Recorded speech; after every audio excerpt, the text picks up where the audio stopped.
My name's Flycut, and welcome back to my shop. A couple of weeks ago, I made these 3D printed shoes. I call them the Flycut Flyer. They're made out of SainSmart TPU lightweight. They take about 30 hours per shoe to print, and they feature a breathable mesh upper. These were all printed in one piece on my Elegoo Centauri Carbon, and I want to talk to you guys about how I made these shoes, because I think it's really cool.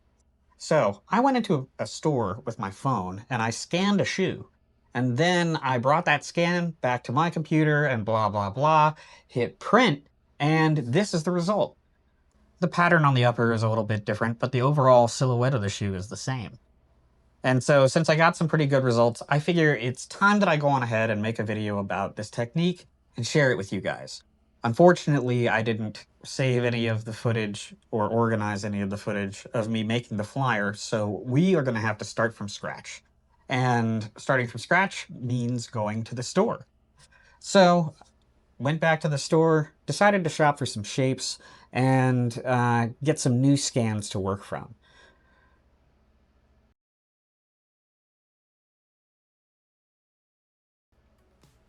Here you can see how I'm arranging the shoes to be scanned.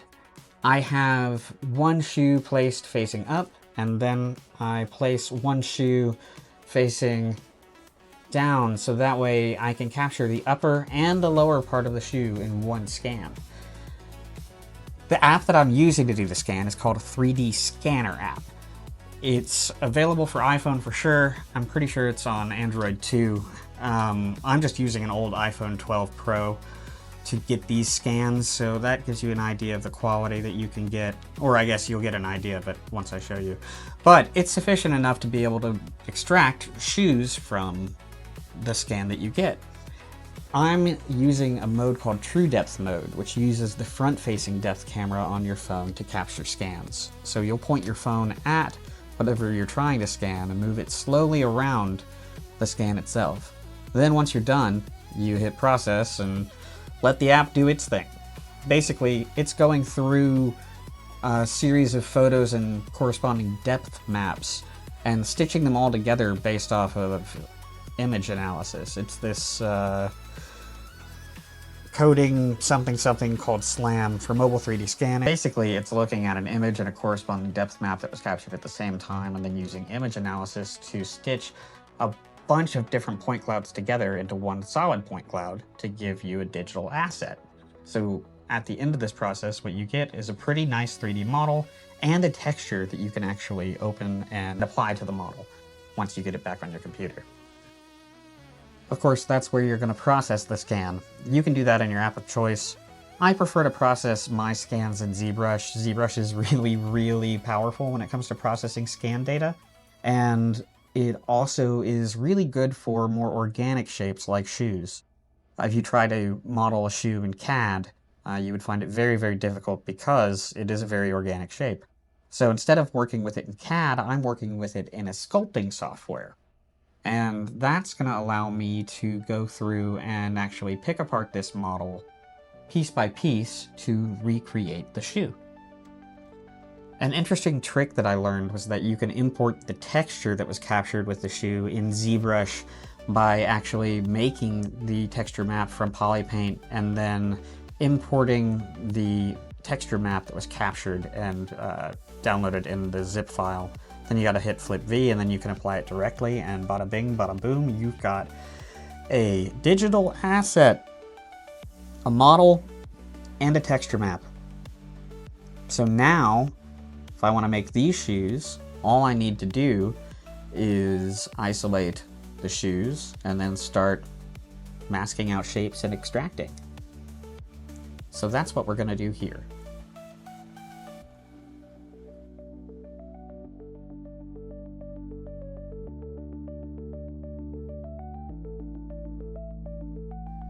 No matter what program you process your scan data in, it's going to require a lot of trimming. I do that in ZBrush by masking off the regions that I don't want, and then going into the subtool menu and hitting split to separate out those portions of the mesh. One critical step when you're processing scans in ZBrush is going into the geometry menu going to Modify Topology and clicking Weld Points. If you don't do that, when you try to subdivide this mesh, the model will begin to crack and break apart.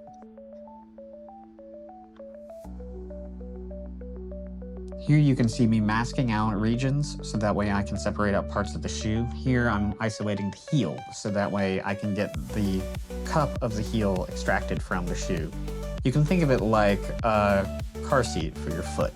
Basically, it's supposed to cup your heel and make the shoe really comfortable. So the three main parts of the shoe that you're going to be working with are the mesh upper, the accents, and then the heel cup and the sole of the shoe. For the mesh upper and the accents, you're actually going to have to rely on pretty careful masking to get something that's usable. Basically, you want this as an underlayer throughout the shoe for the accents to sit on top of. This layer will be your breathable mesh layer. So now I'm going to go through the shoe and start extracting the upper. Basically, to do that, I'm just going in and really carefully masking off the parts of the shoe that I don't want.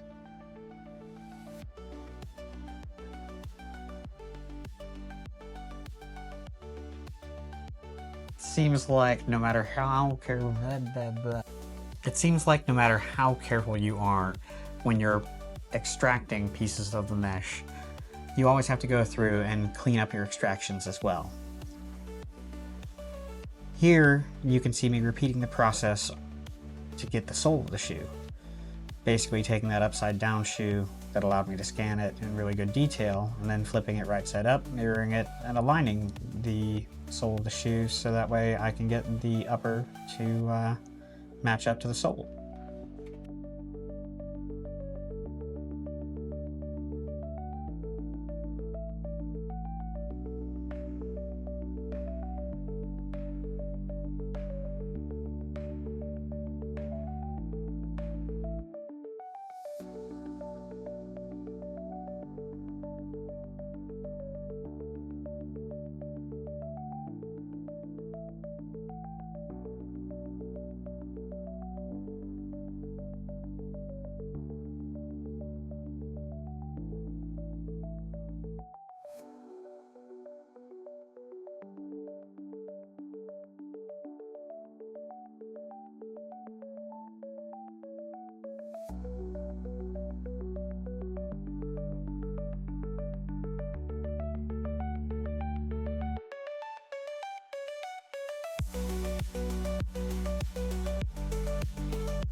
At the end of the day, it is still as much art as it is science.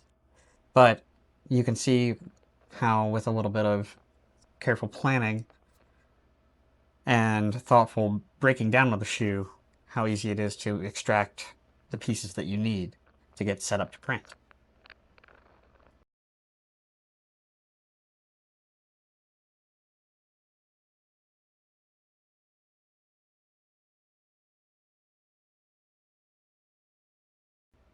Here you can see me going through and cleaning up the accents to make sure that the edges are nice and crisp. This is honestly still one of the parts of the process that I could stand to improve on. But you know what they say, practice makes perfect.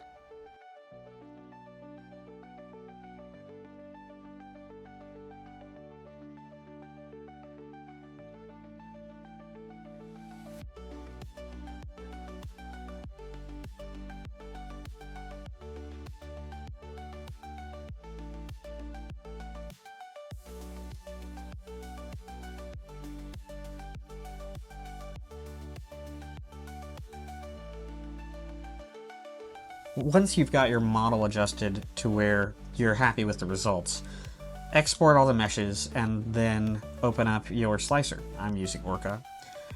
Then just drag and drop all of the files into the slicer and import them as one object. After that, you're going to have to rotate the model into the correct orientation and then scale it. For sizing, I refer back to the sizing chart on the Whaleberry page on MakerWorld, which it has some really helpful information, basically US and international shoe size and its equivalent length in millimeters. And that's what you can see me confirming here now by measuring the length of the sole of the shoe to make sure that that actually matches up with a men's 9.5. Now is probably a good time to mention that I actually have provided this whole file. It's available on MakerWorld. Just search for Flycut. The Flycut flyer is also up there as well. We'll talk a little bit more about shoe setup in the slicer just because it's worth talking about. You usually want to print shoes at a 45-degree angle if you're printing it on a single extruder Core XY machine like myself. That's just going to get you the best results. You can't always print it at an exactly 45-degree angle, and honestly it would be best to print it straight up and down, but without a larger machine, this is kind of sort of what I'm limited to.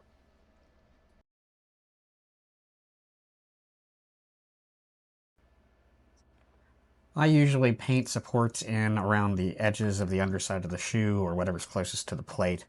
It seems like a whole lot of the stringing occurs around the edges of the shoe, so if you don't take the time to paint out around these edges carefully, you'll have a really stringy mess as a result. And that applies not just for the edges around the outside of the shoe, but also any edges inside underneath the shoe as well.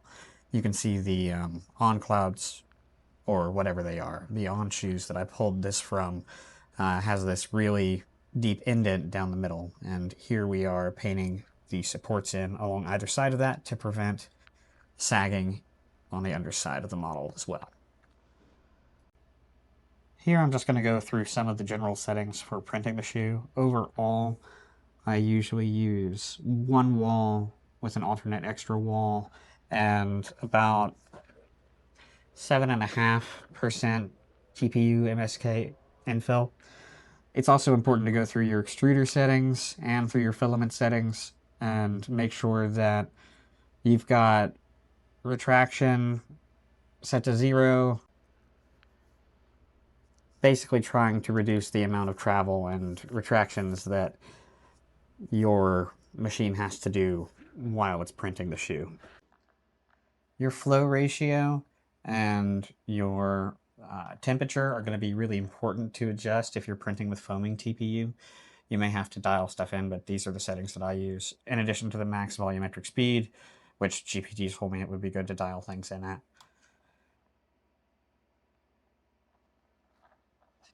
So now we're going through the parts, and we are adjusting our overall settings.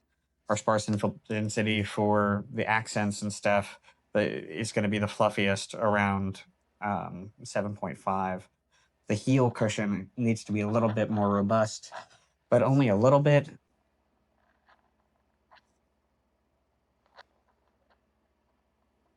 Okay, and then on the mesh upper, we're going to take our wall loops to 0, take our top shell layers to 0, and take our bottom shell layers to 0. Then we're going to crank up our density to 45, maybe 40, 45 grid infill. And you've got alternate every other wall checked, so that way it'll make one wall loop at least. All right, and then we're looking at the heel. Now I just set the wall loops to 3, and the sparse infill density to 18.5 TPMSFK infill.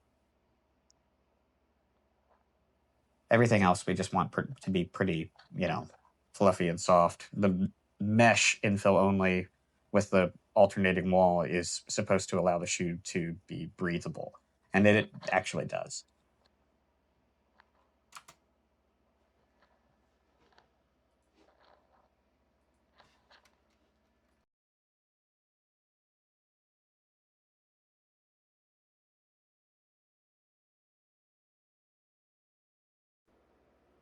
And here's just a nice little look at the sliced version with the mesh upper versus the actual 3D model with the texture applied that we got from our initial scan.